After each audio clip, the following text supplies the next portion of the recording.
बुद्ध ने अपने उपदेशों में जीवन के सत्य, नैतिकता और ध्यान पर विशेष बल दिया है। उनके प्रमुख उपदेशों में 4 आर्य सत्य और अष्टांगिक मार्ग शामिल हैं। तो चलिए दोस्त, इस बात को आपको एक कहानी के माध्यम से समझते हैं, तो कहानी के अंत तक अवश्य बने रहे, जिससे आपको जीवन की संपूर्ण सार्थकता अच्छी तरह से समझ आ जाएगी। तो चलिए प्रारंभ करते हैं वह कहानी। दोस्तों, तो स्वागत है आपका हमारे चैनल सिद्धार्थ इंस्पायर्ड पर, जहां आप जीवन की हर समस्याओं से छुटकारा पाने वाली कहानी मिल ही जाती है। तो हमारे चैनल को सब्सक्राइब करना ना भूलें और वीडियो को लाइक कर दें और अपनी जरूरतमंद लोगों को, दोस्तों को, प्रियजनों को यह वीडियो अवश्य शेयर कर देना। तो चलिए प्रारंभ करते हैं। आज की कहानी एक समय की बात है। एक छोटे से गांव में गोपाल नाम का एक युवक रहता था। गोपाल साधारण किसान था, लेकिन हमेशा अपने जीवन से असंतुष्ट रहता था। उसके पास परिवार था, खेती थी और जीवन में किसी चीज की कमी नहीं थी। फिर भी उसके मन में हमेशा अशांति रहती थी। वह अक्सर सोचता, क्यों मेरा जीवन इतना कठिन है? क्यों मेरे साथ हमेशा समस्याएं ही आती हैं? एक दिन गोपाल गांव के बड़े महात्मा बाबा अमरनाथ से मिलने का निश्चय करता है। बाबा अमरनाथ अपने ज्ञान और अनुभव के लिए पूरे इलाके में प्रसिद्ध थे। लोग कहते थे कि वे जीवन के गहरे सत्यों को समझते हैं और अपने उपदेशों से लोगों को सही दिशा दिखाते हैं। गोपाल बाबा अमरनाथ के आश्रम पहुंचा और उनसे अपनी जीवन की परेशानियों के बारे में बताया। बाबा अमरनाथ मुस्कुराए और कहा, बेटा, तुम्हारी परेशानियां नई नहीं हैं। ये सभी इंसानों की सामान्य समस्याएं हैं। तुम जीवन के सत्यों को नहीं समझे हो, इसलिए तुम्हें ऐसा लगता है कि जीवन कठिन है। आओ, मैं तुम्हें 5 मुख्य सत्यों के बारे में बताता हूं, जिन्हें जानने से तुम्हारे मन की अशांति दूर हो जाएगी। बाबा ने गोपाल से कहा, पहला सत्य है अनित्यता। इस दुनिया में कुछ भी स्थायी नहीं है। समय के साथ सब कुछ बदलता है। तुम्हारे जीवन में चाहे सुख हो या दुख, दोनों अस्थायी हैं। गोपाल ने पूछा, पर बाबा, अगर सब कुछ अस्थायी है तो क्यों हम दुख से इतने प्रभावित होते हैं? बाबा ने जवाब दिया, यही तो बात है बेटा, हम दुख को स्थायी मान लेते हैं, इसलिए उससे डरते हैं। लेकिन अगर हम समझ जाएं कि यह भी एक क्षणिक अनुभव है, तो हम उसे स्वीकार कर सकते हैं। तुम्हारी फसल खराब हो गई तो चिंता मत करो, अगले वर्ष फसल अच्छी होगी। बस धैर्य रखो, समय के साथ हर चीज बदलती है। यह सुनकर गोपाल ने महसूस किया कि सच में उसकी सारी चिंताएं इसी वजह से थीं कि वह चीजों को स्थायी मान रहा था। उसे यह समझ में आया कि उसे अनित्यता को स्वीकार कर जीवन के उतार चढ़ाव का सामना करना होगा। फिर बाबा अमरनाथ ने दूसरा सत्य समझाया। दूसरा सत्य है दुख। जीवन में दुख अनिवार्य है। कोई भी इंसान इससे बच नहीं सकता, चाहे तुम्हारे पास कितना भी धन दौलत हो, चाहे तुम कितने भी शक्तिशाली हो। दुख तुम्हारे जीवन में कभी ना कभी जरूर आएगा। गोपाल ने पूछा, लेकिन बाबा, क्या हम जीवन में सुख की आशा नहीं कर सकते? बाबा ने उत्तर दिया, सुख की इच्छा करना गलत नहीं है, लेकिन यह सोचना कि जीवन में सिर्फ सुख ही होगा, यही समस्या है। जब तुम सुख और दुख दोनों को जीवन का हिस्सा मान लोगे, तब तुम दुख से भयभीत नहीं रहोगे। दुख को स्वीकार करना सीखो, तभी तुम शांति पा सकोगे। यह सुनकर गोपाल ने सोचा कि उसने अपने जीवन में दुख को हमेशा एक शत्रु के रूप में देखा था, लेकिन अब उसे समझ में आया कि दुख भी जीवन का एक अनिवार्य हिस्सा है, जिसे स्वीकार करने से वह मानसिक रूप से अधिक मजबूत बन सकता है। बाबा ने आगे कहा, तीसरा सत्य है कारण और प्रभाव का सिद्धांत। तुम्हारे हर कर्म का परिणाम होता है। जैसा बीज तुम बोओगे, वैसा ही फल पाओगे। अगर तुम अच्छे कर्म करोगे तो तुम्हें अच्छे परिणाम मिलेंगे, और यदि बुरे कर्म करोगे तो बुरे परिणाम भुगतने पड़ेंगे। गोपाल ने सोचा, बाबा सही कह रहे हैं।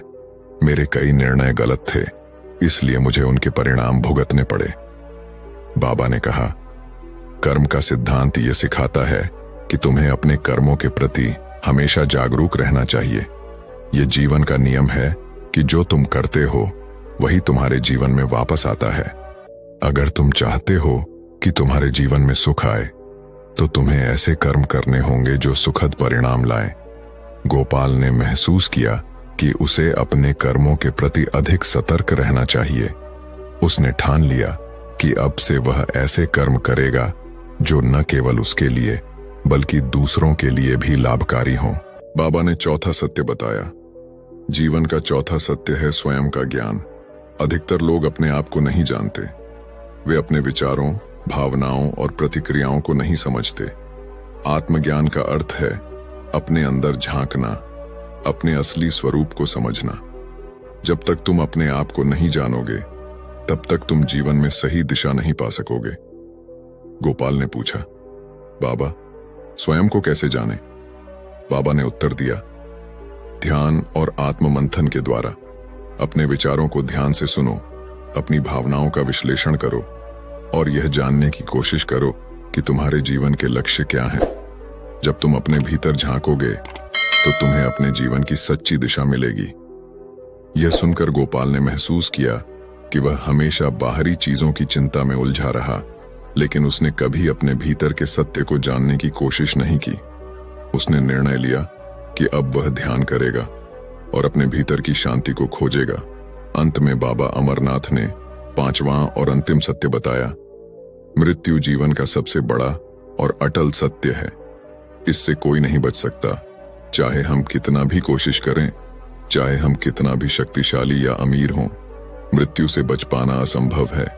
गोपाल ने गंभीर स्वर में पूछा, बाबा मृत्यु का यह सत्य हमें जीवन में क्या सिखाता है? बाबा ने मुस्कुराते हुए कहा, मृत्यु का सत्य हमें सिखाता है कि हमें हर पल को महत्व देना चाहिए। हमें यह समझना चाहिए कि जीवन अनमोल है और इसे बिना किसी भय के जीना चाहिए। जब तुम यह जान लोगे कि मृत्यु अटल है तो तुम जीवन को और भी अधिक प्रेम और समर्पण के साथ जी पाओगे। गोपाल को यह बात गहराई से समझ में आई।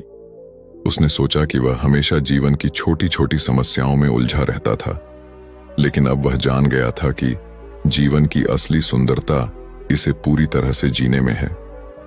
मृत्यु का यह सत्य उसे जीवन के हर क्षण को आनंद और संतुलन से जीने की प्रेरणा दे रहा था।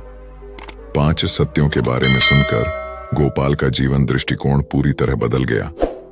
अब उसे यह समझ में आ गया था कि जीवन में सब कुछ अस्थायी है, दुख भी अनिवार्य है, कर्म का महत्व अत्यधिक है, आत्मज्ञान की आवश्यकता है और मृत्यु अटल है।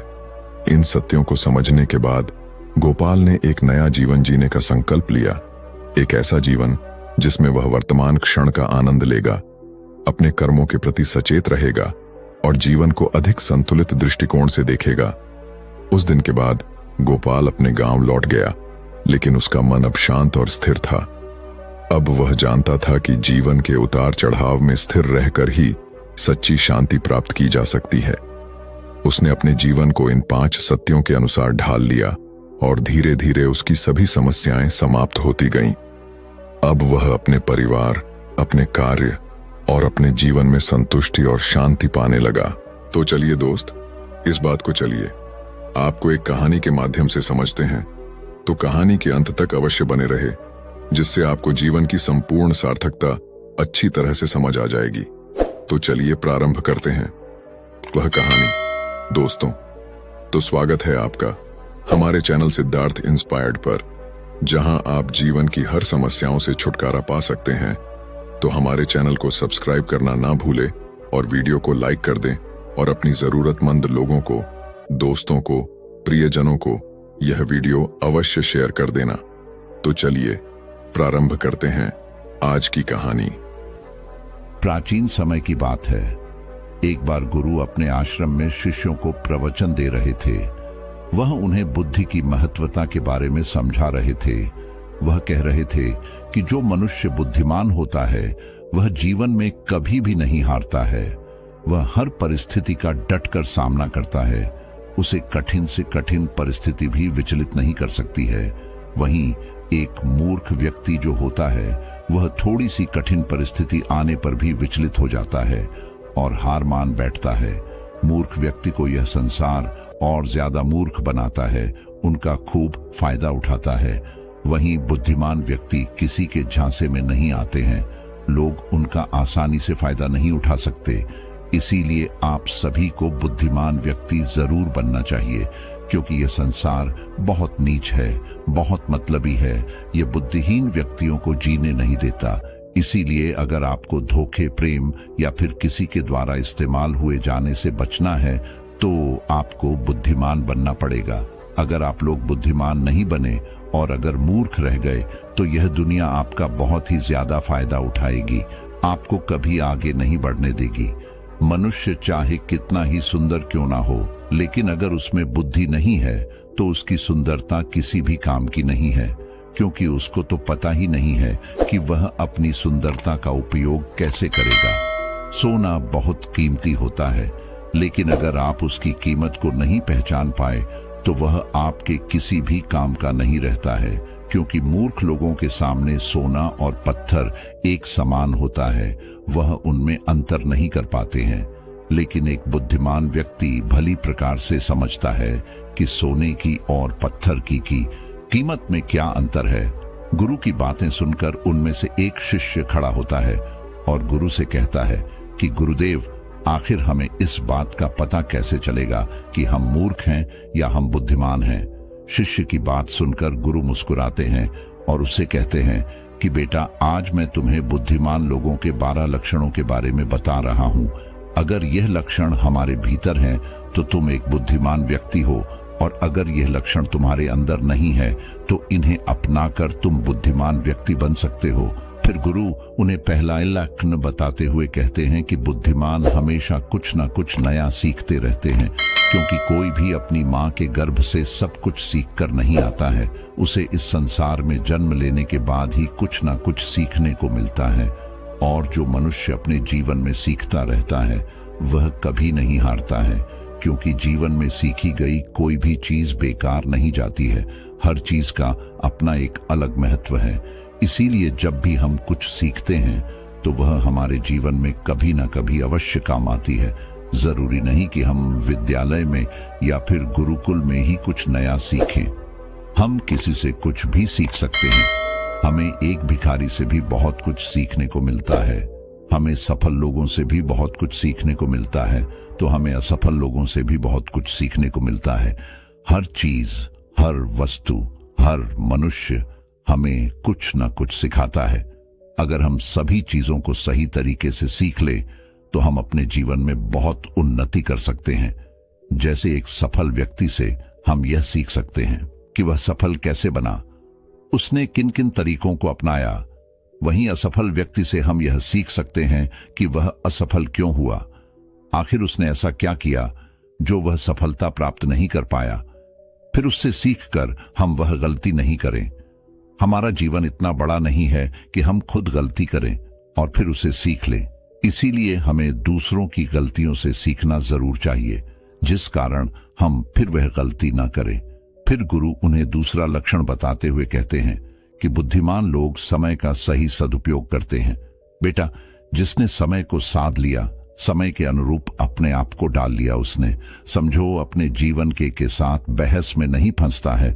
अगर उसे कोई बात उचित जीने का मंत्र जान लिया। समय एक अमूल्य धन है। समय की अहमियत हमें जिंदगी में सफलता की ओर लेकर जाती है। समय एक बार चला गया तो नहीं लौटता। इस दुनिया में समय से अधिक मूल्यवान ना ही पैसा है, ना ही ताकत है, क्योंकि जब समय हमारा साथ नहीं देता है तो यह बाकी चीजें हमारे किसी काम नहीं है। जीवन जीने के लिए दुनिया में सभी को बराबर समय दिया गया है, लेकिन हर व्यक्ति इसका उचित उपयोग नहीं कर पाता है। समय हमारे जीवन का एक महत्वपूर्ण हिस्सा है और समय के बिना तो जीवन की कल्पना भी नहीं की जा सकती है। अगर समय रुक जाए तो यह संपूर्ण प्रकृति चक्कर ही रुक जाएगा। बुद्धिमान लोग दुनिया में अलग काम नहीं करते, वह बस उस काम को अलग तरीके से करते हैं। वे लोग अपने समय के प्रत्येक हिस्से को जरूरी कामों में इस्तेमाल करते हैं। दुनिया में असफलता का कारण है समय पर सही कार्य नहीं करना। अगर आप भी अपने जीवन में कुछ बनना चाहते हैं तो सबसे पहले आप अपना लक्ष्य निर्धारित करें और समय का सदुपयोग करते हुए उसी के अनुरूप कार्य करें। समय का महत्व पूरे संसार के जीव जंतुओं और मनुष्य के लिए एक ही है, क्योंकि समय ही एक ऐसी वस्तु है जिसे आप एक बार खो देते हैं तो किसी भी कीमत पर उसे आप वापस प्राप्त नहीं कर सकते। इसीलिए सभी लोगों को समय को समझना चाहिए, इसका सदुपयोग करना चाहिए। यह बात तो हम सभी जानते हैं कि समय सफलता की कुंजी है, लेकिन हमारे जीवन की सफलता इस बात पर निर्भर करती है हम अपने समय का उपयोग किस प्रकार कर रहे हैं। समय तो बिना किसी की प्रतीक्षा करे लगातार अपनी रफ्तार से चला जा रहा है। कोई राजा हो या कोई फकीर हो, समय ने कभी किसी का इंतजार नहीं किया। हम सभी को हमें समय का सदुपयोग करना चाहिए और अपने हर काम को समय के अनुसार करना चाहिए। समय को बर्बाद करना जीवन को बर्बाद करने जैसा है। फिर गुरु तीसरा लक्षण बताते हुए कहते हैं कि बुद्धिमान लोग अकेले रहना पसंद करते हैं, क्योंकि उन्हें पता है कि अकेले रहना मूर्ख और नकारात्मक लोगों के बीच रहने से हर हाल में बेहतर है। अकेले रहने वालों में अलग ही खूबियां होती हैं। देखो बच्चों, हर इंसान में कुछ न कुछ खूबियां अवश्य होती हैं, लेकिन उस खूबी का पता हमें तभी चलता है जब हम अकेले में रहकर अपने साथ समय व्यतीत करते हैं। जो लोग लोगों के बीच फंसे हुए रहते हैं उनको अपनी खूबियों के बारे में कभी पता ही नहीं चल पाता है, क्योंकि वह दूसरों को देखकर उनके जैसा बनना चाहते हैं। लेकिन जो व्यक्ति अकेला रहता है वह किसी से प्रभावित नहीं होता है और वह वही करता है जो उसे अच्छा लगता है। अकेले रहने वाला व्यक्ति अपने खुद के निर्णय खुद लेता है और जो लोग भीड़ में रहते हैं वह लोगों से पूछ पूछ कर निर्णय लेते हैं, जो कि अक्सर गलत भी हो सकते हैं। जब हम किसी से कुछ पूछते हैं तो हमारे सामने बहुत सारी बातें आती हैं और उन बातों को सुनकर कभी कभी हमारे भीतर नकारात्मकता भी आ जाती है, जैसे कि इसमें तो ये खूबी है, ये मेरे अंदर क्यों नहीं है, इसने तो ऐसा कर दिया, ये मेरे से क्यों नहीं हो रहा है। और यही सोचकर फिर हमारा मन दुखी होता रहता है। जबकि अकेला इंसान खुश रहता है अपने लिए गए निर्णय के ऊपर, क्योंकि उसे बताने वाला कोई नहीं है कि वह क्या कर सकता है, उससे क्या होगा क्या नहीं होगा। जो व्यक्ति अकेला रहता है वह अपने बारे में अच्छे से जान सकता है, वह अपने काम को अच्छी तरीके से कर सकता है, क्योंकि उसको भटकाने वाला उसके आसपास कोई भी नहीं है। अकेले रहने वाला व्यक्ति कभी भी किसी भी काम के लिए दूसरों पर निर्भर नहीं रहता है। वह अपने काम स्वयं करता है, जिससे उसके सभी काम समय पर पूरे भी हो जाते हैं, क्योंकि उनको इस बात का अच्छे से पता होता है कि यह दुनिया स्वार्थी है। अगर हम किसी से थोड़ी भी मदद लेंगे तो सामने वाला व्यक्ति हमें हमेशा वह गिनता रहेगा, इसीलिए वह कभी किसी का एहसान नहीं लेते हैं। फिर गुरु चौथा लक्षण बताते हुए कहते हैं कि बुद्धिमान लोग हमेशा कम बोलते हैं। कम बोलने का मतलब ये नहीं कि आप बात ही ना करें। कम बोलने से का मतलब ये है कि जितना जरूरी हो उतना ही बोला जाए। बुद्धिमान लोग ज्यादा सुनते हैं और बोलते कम हैं। वह उतना ही बोलते हैं जितने की आवश्यकता होती है। वह लोग चुपचाप बैठकर सामने वाले की बातों को अच्छे से सुनते हैं, फिर उसके ही अनुसार उसको जवाब देते हैं। जब हम किसी भी बात को ध्यान से सुनते हैं तो हमें उस बात से काफी कुछ नया सीखने को मिलता है। वहीं मूर्ख लोग बिना किसी बात के बक बक करते रहते हैं। वह सामने वाले की बात को सुनने की जगह अपनी बात सुनाने में ज्यादा विश्वास रखते हैं, जिससे उसे सामने वाले व्यक्ति से कुछ भी नया जानने का मौका नहीं मिल पाता है। कम बोलने वाला व्यक्ति कभी भी किसी के साथ बहस नहीं करता है। वह किसी नहीं लगती है तो वह वहां से चुपचाप निकल जाता है। वहीं मूर्ख व्यक्ति और ज्यादा बहस करने लगता है और फिर वह इसी बहस में वह कुछ ऐसा बोल जाता है जो उसे ही बोलना चाहिए था और फिर वह उसके मुसीबत का कारण बन जाती है। बुद्धिमान लोग उतना ही बोलते हैं जितनी आवश्यकता होती है।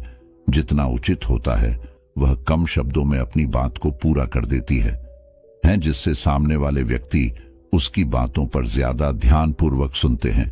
वहीं मूर्ख व्यक्ति एक ही बात को बार बार बोलता रहता है, जैसे लोग उसकी बात पर ध्यान नहीं देते हैं और ना ही उसकी बात को सुनना पसंद करते हैं।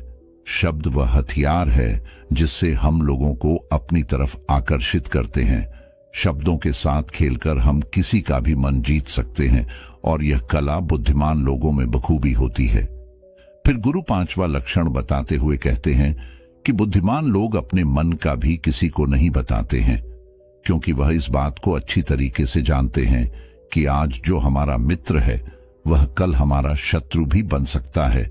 इसीलिए वह अपने खुद की बातें, अपनी कमजोरियां, अपने घर परिवार की बातें किसी को नहीं बताते हैं। वही मूर्ख लोग अपने मन की बातें, अपने घर परिवार की बातें और ऐसी बातें जो उन्हें गुप्त रखनी चाहिए, उन्हें भी वह अपने मित्र को, पड़ोसियों को, रिश्तेदारों को बता देते हैं और फिर बुरा समय आने पर धोखे का शिकार हो जाते हैं और फिर वह उसके लिए दूसरों को दोष देते रहते हैं, जबकि उन्होंने ही उन लोगों को मौका दिया है। जबकि बुद्धिमान व्यक्ति कभी भी अपनी कमजोरियों को दूसरों के सामने उजागर नहीं करते हैं, क्योंकि उन्हें अच्छे से पता है कि लोग कभी भी हमारी कमजोरी का फायदा उठा सकते हैं, क्योंकि यह संसार बड़ा स्वार्थी है। यहां पर लोग एक दूसरों की कमजोरियों का फायदा ही उठाते रहते हैं।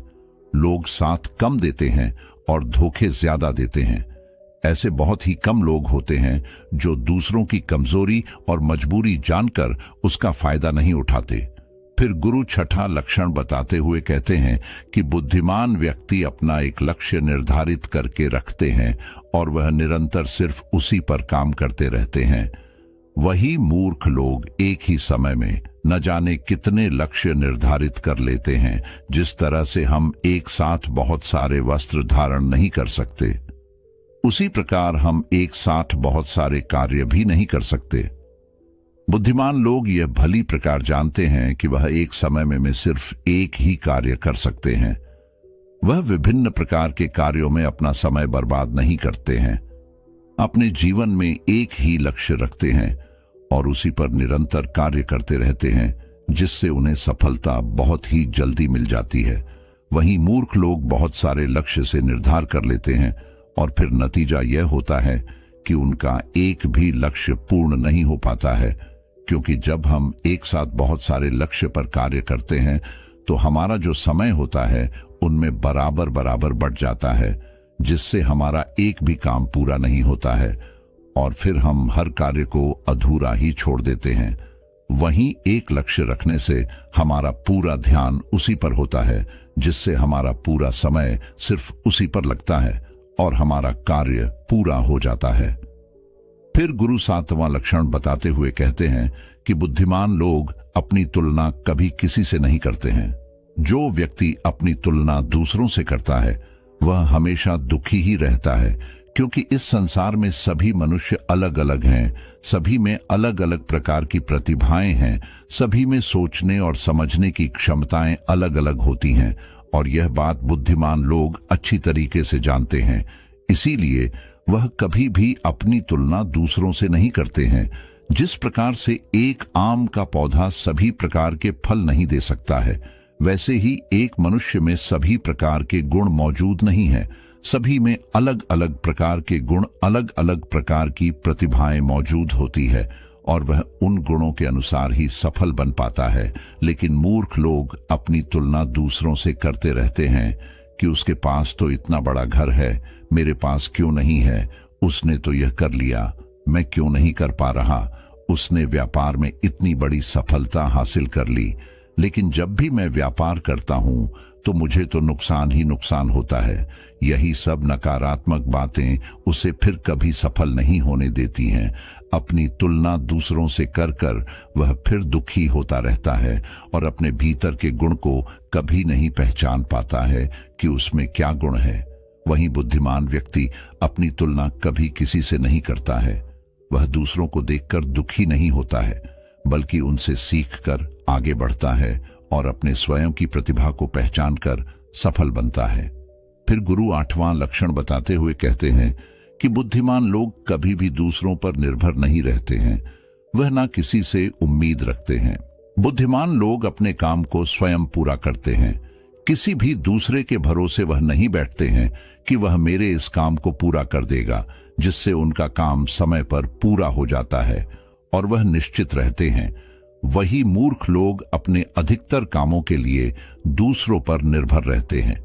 वह यह उम्मीद लगाकर बैठ जाते हैं कि मेरे इस काम को वह पूरा कर देगा, और जब उनका काम समय पर पूर्ण नहीं होता है तो वह चिंता में पड़ जाते हैं, दुखी हो जाते हैं और उनका पूरा काम बिगड़ जाता है। इस संसार में किसी के पास भी इतना समय नहीं है कि वह दूसरों के काम को पूरा करे। सभी लोग अपने अपने कार्यों में व्यस्त रहते हैं। अगर आप उम्मीद खुद से रखोगे तो आपका हर काम समय पर पूरा होगा, और अगर दूसरों से रखोगे तो सारे काम अधूरे रह जाएंगे। बुद्धिमान लोग कभी किसी का एहसान नहीं लेते हैं और ना ही किसी से उम्मीद रखते हैं। वह अपने काम स्वयं पूरे करते हैं। फिर गुरु नवा लक्षण बताते हुए कहते हैं कि बुद्धिमान लोग सदैव तनाव, क्रोध और चिंता से दूर रहते हैं। क्रोध मनुष्य का सबसे बड़ा शत्रु होता है और क्रोध में लिया गया हर फैसला गलत होता है। क्रोध में मनुष्य अपने आप में नहीं रहता है। वह ऐसे गलत काम कर बैठता है जिसका पछतावा उसे क्रोध खत्म होने के बाद होता रहता है। इसीलिए बुद्धिमान व्यक्ति हमेशा अपने क्रोध पर नियंत्रण रखता है। वहीं मूर्ख लोग छोटी छोटी बातों पर क्रोध करने लगते हैं और अपने क्रोध के चलते कुछ ऐसी गलतियां कर बैठते हैं जिनका पछतावा उन्हें पूरी जिंदगी होता रहता है। बुद्धिमान व्यक्ति कभी भी अतीत भविष्य के बारे में नहीं सोचता है। वह सदैव वर्तमान में रहकर अपने जीवन का आनंद लेता है। वह कभी किसी बात की चिंता नहीं करता। वह सिर्फ और सिर्फ अपने कर्म पर ध्यान देता है। वह बिना बात की चिंता और तनाव में अपना समय बर्बाद नहीं करता, क्योंकि उसे भी पता है कि चिंता करने से कुछ नहीं होने वाला। जो होना था हो गया और जो होना है होकर रहेगा। जो मनुष्य छोटी छोटी बात पर चिंतित हो जाता है और तनाव में आ जाता है, उसका जीवन मुश्किल और परेशानियों से भर जाता है। मूर्ख लोग सदैव अतीत व भविष्य के बारे में सोच सोच कर चिंतित रहते हैं, जिसके कारण वह अपने वर्तमान पर ध्यान ही नहीं दे पाते हैं और धीरे धीरे उनकी चिंता उन्हें जिता तक लेकर जाती है और फिर का पूरा जीवन नष्ट हो जाता है। फिर गुरु 10वां लक्षण बताते हुए कहते हैं कि बुद्धिमान लोग कभी भी किसी पर आंख बंद करके विश्वास नहीं करते। वह सबसे पहले अपनी बुद्धि के बल पर चीजों और घटनाओं को जांचें, परखें। वह सत्य की तह तक पहुंचते हैं और फिर उसके बाद ही उस पर विश्वास करते हैं। फिर सामने वाला चाहे कितनी ही मीठी मीठी बातें क्यों ना कर ले, उसको बहकाने का चाहे कितना ही प्रयास क्यों ना कर ले, लेकिन एक बुद्धिमान व्यक्ति तब तक उसकी बातों पर विश्वास नहीं करता जब तक कि सामने वाले व्यक्ति की करनी और कथनी में उसे समानता दिखाई नहीं देती। बुद्धिमान व्यक्ति तथ्य और सबूतों पर विश्वास करता है। वह अपनी आंखों से देखी और कानों से सुनी हुई बातों पर ही विश्वास करता है। वह लोगों की बातों की बजाय अपने कर्मों पर ध्यान देता है। इसीलिए ऐसे व्यक्ति को जल्दी से कोई धोखा नहीं दे सकता। वहीं मूर्ख व्यक्ति बिना सोचे समझे किसी की भी बात पर विश्वास कर लेते हैं, जिस कारण कोई भी व्यक्ति उन्हें मूर्ख बना देता है और उसका फायदा उठा लेता है, या फिर उनसे गलत काम भी करवा देता है, उसे किसी के भी खिलाफ भड़का देता है। फिर गुरु 11वां लक्षण बताते हुए कहते हैं कि बुद्धिमान व्यक्ति आलस और टाल मटोल को अपने जीवन का सबसे बड़ा शत्रु मानते हुए उससे बड़ा दूर रहता है। इसीलिए वह खुद को कभी भी इन आदतों का शिकार नहीं होने देता है, क्योंकि काम को टालने की जो आदत है वह इंसान को कभी भी आगे नहीं बढ़ने देती। यह वह मानसिक बीमारी है जो कि ज्यादातर लोगों में पाई जाती है, और उनकी सफलता का जो सबसे बड़ा कारण है वो यही होती है। मूर्ख व्यक्ति हमेशा हर काम में आलस कर जाते हैं।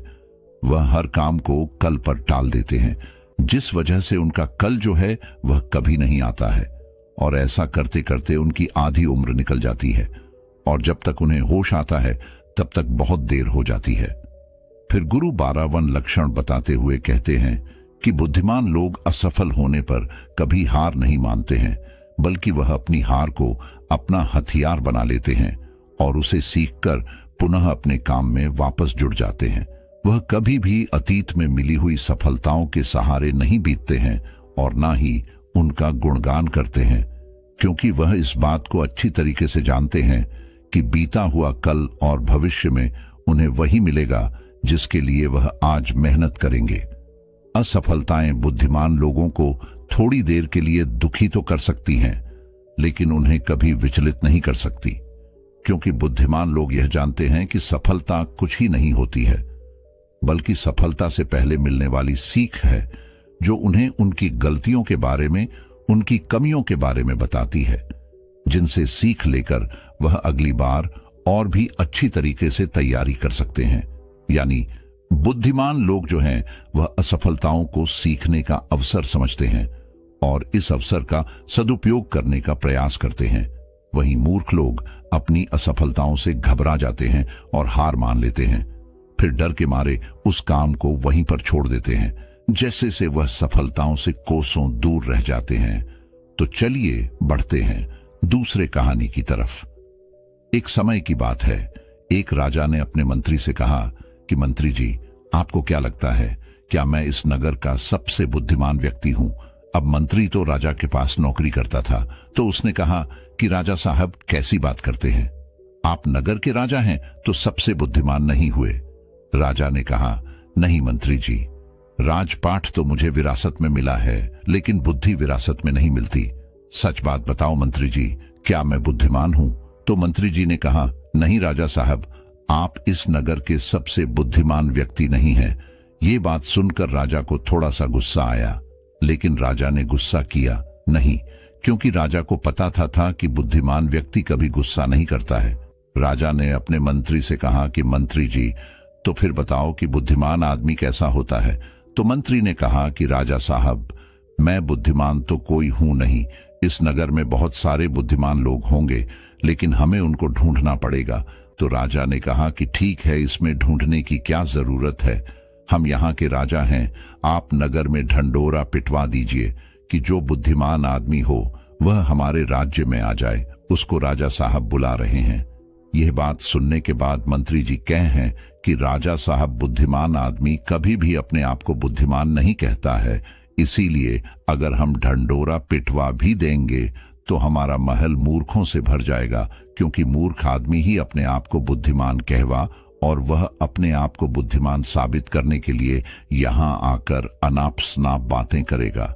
इसीलिए हमें कोई और रास्ता ढूंढना होगा। उसके बाद मंत्री जी रात भर सोचते हैं कि ऐसा कौन सा तरीका हो सकता है जिससे कि बुद्धिमान आदमी हमारे राजा के पास आ जाए। दूसरे दिन मंत्री जी राजा के पास जाते हैं और कहते हैं कि राजा साहब, आपके लिए मेरे पास एक बहुत अच्छी तरकीब है। यदि हम यह तरीका अपनाते हैं तो बहुत ही जल्दी बुद्धिमान आदमी हमारे पास आ जाएगा और हम उसे पकड़ लेंगे। राजा ने कहा कि ठीक है, बताओ कौन सा तरीका है। मंत्री जी ने कहा कि हम पूरे नगर में एक ढंडोरा पिटवा देते हैं कि जो कोई भी व्यक्ति हमारे राजा ने जो कभी ना सुनी हो ऐसी बात हमें आकर बताएगा, तो हम उसको 1000 मोहरे देंगे। ये सुनने के बाद राजा थोड़ा हैरान सा हुआ।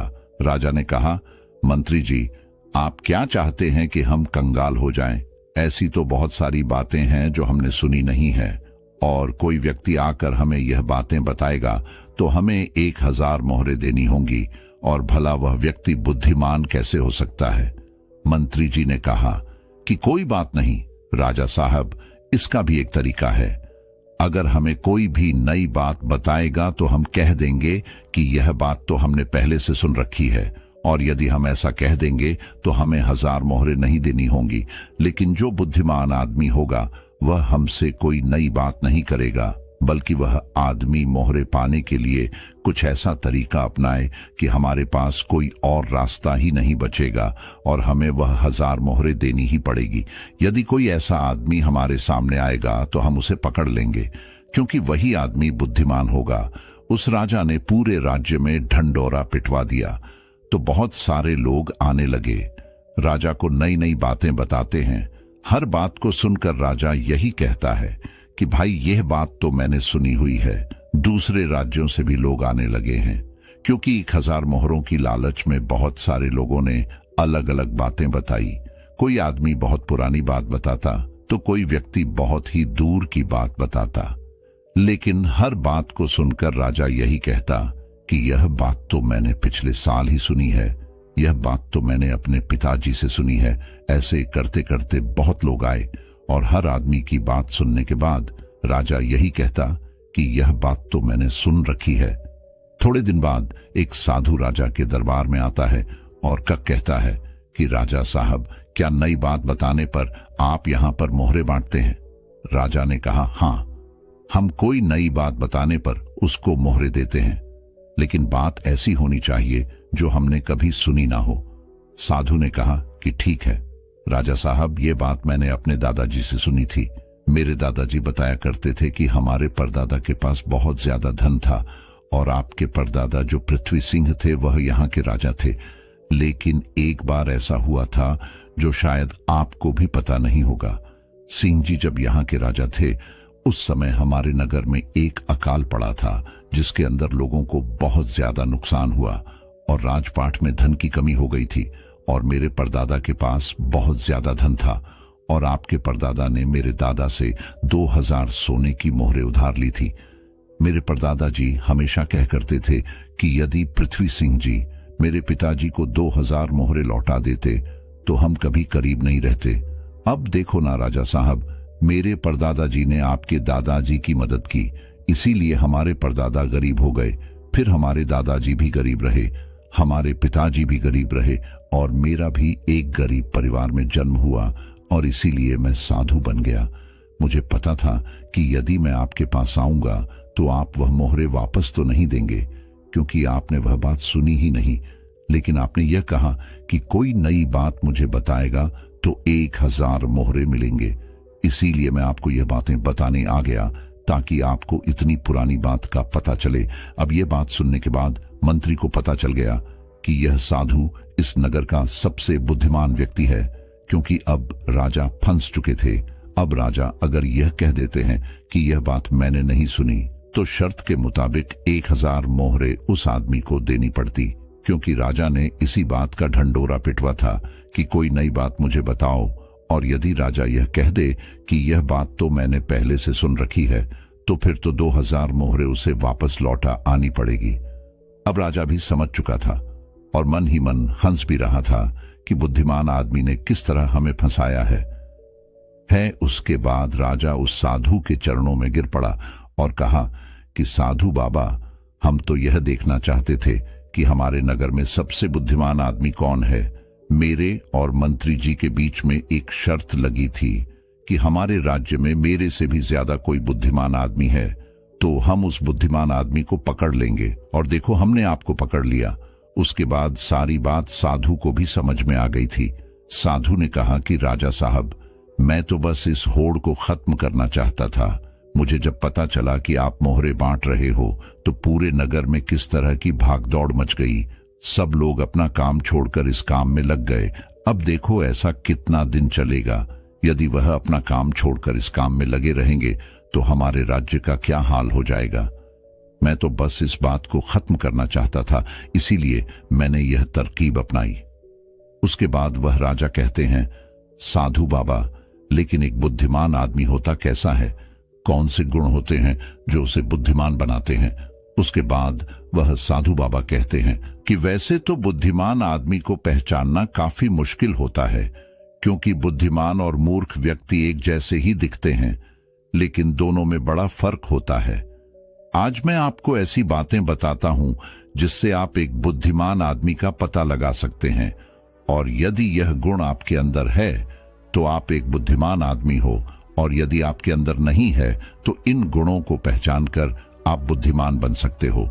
उसके बाद वह साधु बाबा कहते हैं कि बुद्धिमान आदमी का सबसे पहला गुण होता है कि वह हर काम को समय के अनुसार करता है, फालतू समय को भी उपयोग में ले लेता है, और इसके लिए वह सबसे महत्वपूर्ण कामों को सबसे पहले करता है।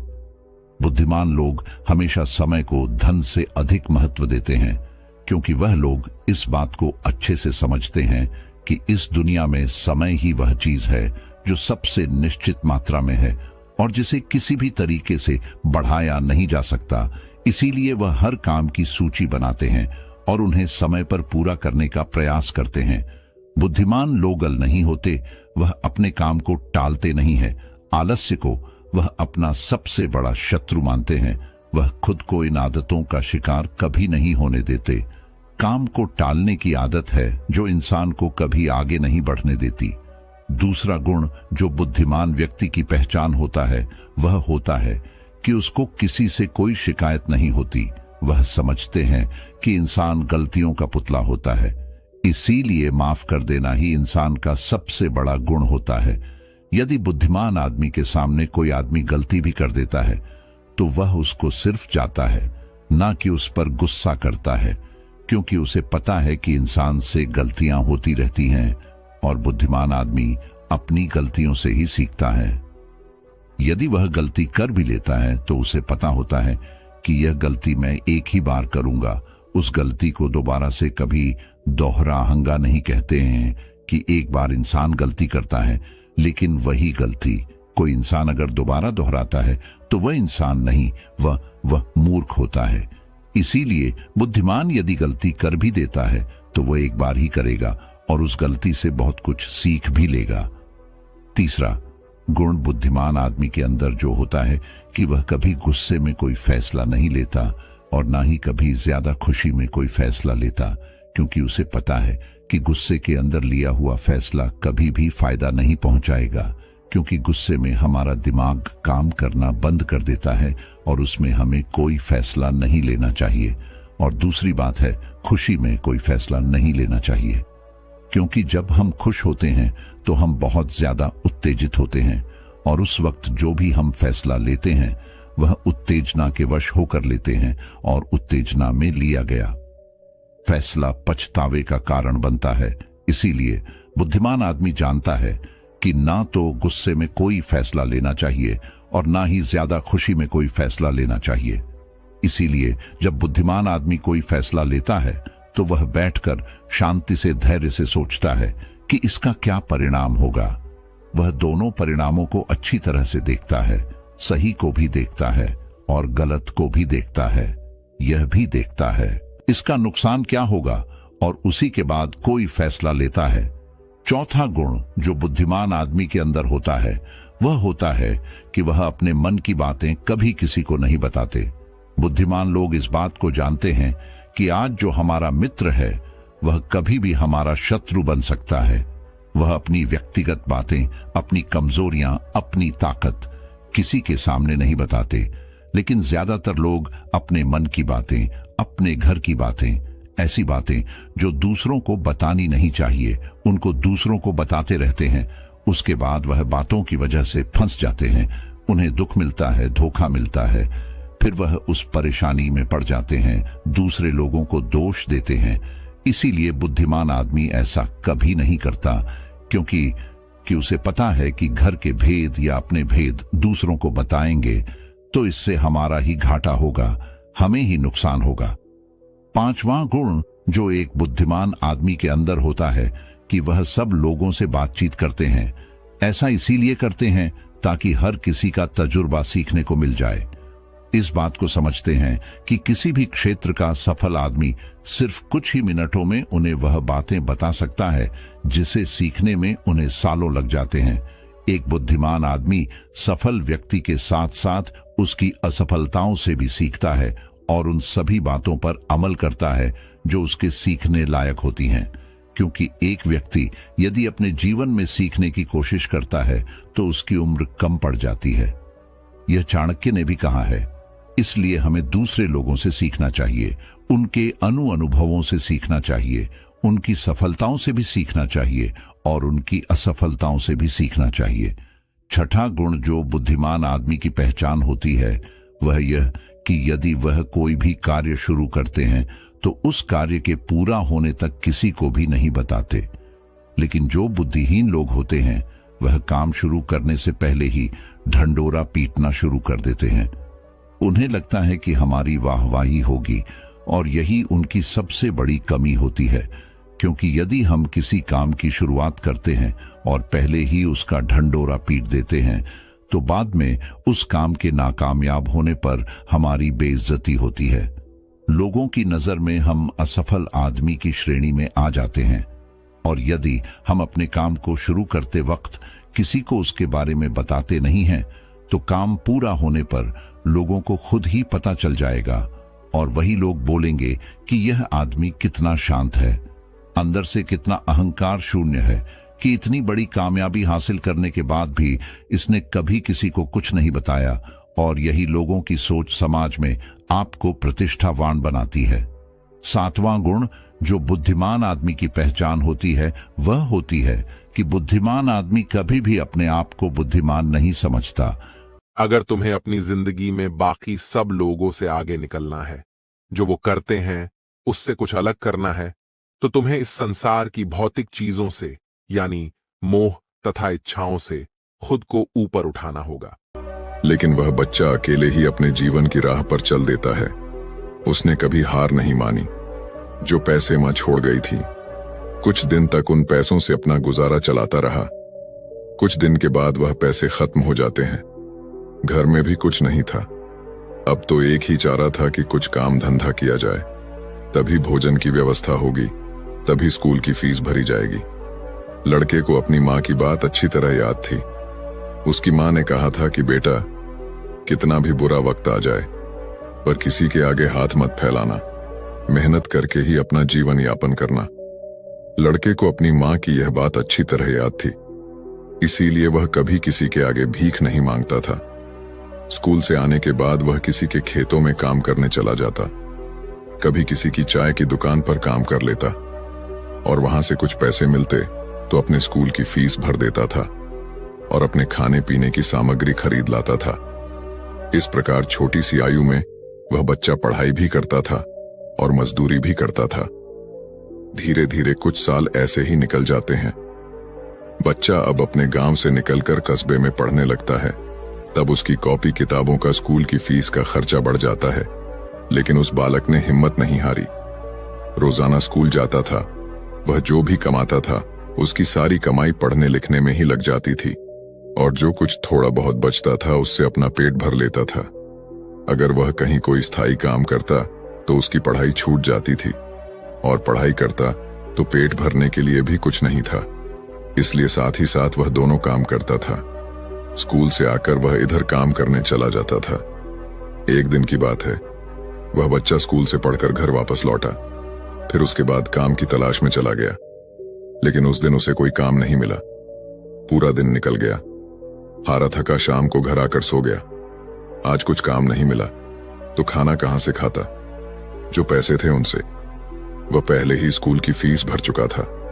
उसकी स्थिति तो यह थी कि रोज कमाया, रोज खाया। जब उस दिन उसे कोई काम नहीं मिला तो बेचारे को भूखे पेट रहना पड़ा। केवल पानी पीकर सो गए। अब सुबह भूखा ही स्कूल चला जाता है, और स्कूल की छुट्टी के बाद जब घर आता है तो फिर किसी काम की तलाश में निकल पड़ता है। सोचता है कल नहीं मिला, लेकिन आज मुझे कोई ना कोई काम जरूर मिल जाएगा। लेकिन दुर्भाग्य ने उसका पीछा नहीं छोड़ा। उस दिन भी उसे कोई काम नहीं मिला। आज उसे फिर भूखा पेट सोना पड़ा। भूख अब उसे ज्यादा परेशान कर रही थी, तो एक बार को उसके दिमाग में आता है कि भूखे पेट तो पड़ा भी नहीं जाता। अब तो मैं किसी से कुछ मांग कर खा लेता हूं, पर मां ने मरते वक्त उससे कहा था कि बेटा कभी भीख मांग कर मत खाना, हमेशा कमा कर खाना।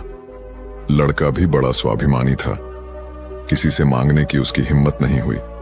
सोचता था चाहे कुछ भी हो जाए, पर भीख मांग करके नहीं खाऊंगा। अगर मैंने भीख मांगना शुरू कर दिया तो लोग बैठकर सोचने लगता है कि अगर इस समय मुझे भोजन नहीं मिला तो मेरे प्राण निकल जाएंगे। मुझे कुछ ना कुछ तो करना ही पड़ेगा। अब एक बार फिर से उसके मन में भीख मांगने का विचार आता है, लेकिन उसकी अंतरात्मा फिर कर देती है कि तू गरीब है, भिखारी नहीं भीख मांगेगा तो फिर भीख मांगने की आदत पड़ जाएगी और तू भिखारी बन जाएगा। काफी देर तक लड़का इन्हीं प्रश्नों में उलझा रहता है। फिर उसके दिमाग में आया कि भीख मांगना अलग बात है और मदद मांगना अलग बात है। मैं किसी से भीख नहीं मांगूंगा, पर मदद तो मांग सकता हूं। भीख मांगना तो वह है जो मांगकर फिर लौटाया नहीं जाता, पर मदद मांगना वह है जो आप कभी भी लौटा सकते हो। लड़के ने सोचा कि मैं आज किसी से मदद मांग लेता हूं, जब मुझे काम मिल जाएगा तो मैं लौटा दूंगा। अब लड़का वहां से चलता है तो उसे गांव के बाहर एक बड़ा सा घर दिखाई देता है। लड़का उस द्वार पर जाकर द्वार को खटखटा है। तब घर के अंदर से एक महिला निकलती है। महिला ने द्वार पर देखा कि एक 15 वर्ष का बड़ा ही उदास सा मासूम सा लड़का खड़ा है। पहले तो वह महिला उस लड़के से पूछती है कि बेटा तुमने दरवाजा क्यों बजाया, क्या कुछ काम है? लड़का दोनों हाथ जोड़कर कहता है, माँ जी मैंने दोपहर के समय आपको तकलीफ दी, इसके लिए क्षमा चाहता हूं। तब वह महिला पूछती है, बेटा क्या तुम्हें कुछ चाहिए, मैं तुम्हारी क्या मदद कर सकती हूं? वह महिला भी एक बच्चे की मां थी, इसलिए ममता का भाव उसके शब्दों में था। उस महिला के पूछने पर एक बार तो लड़के के मन में यह आया कि चलो इन माँ जी से मैं कह ही देता हूं कि मैं 2-3 दिन से भूखा हूं और भोजन ना मिलने के कारण बहुत परेशान हूं। लेकिन उसके स्वाभिमान ने उसे रोक लिया और वह भोजन की जगह पानी मांग बैठा।